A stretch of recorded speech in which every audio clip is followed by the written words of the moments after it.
Brightspace, when you create a group of the self-enrollment type, how do you let students then access that group? One of the options is to add a link to your group to the contents page so that students can then click on it and access the section where they can choose their group. Here's how to add that. In the content section of Brightspace, add a module where you would find this or put it in an existing module. I'm going to call my module Access Groups. I can drag it wherever I want in the list here. I'll put it right up in the top, and then I'll select that, and I'm going to choose Upload or Create. In this case, I will choose Create a File.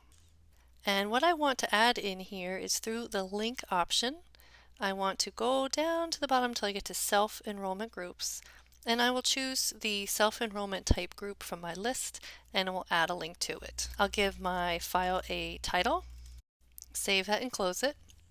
And now when I go back to the content view in Instructor here, I'll see under Access Groups I have this new option to choose a group.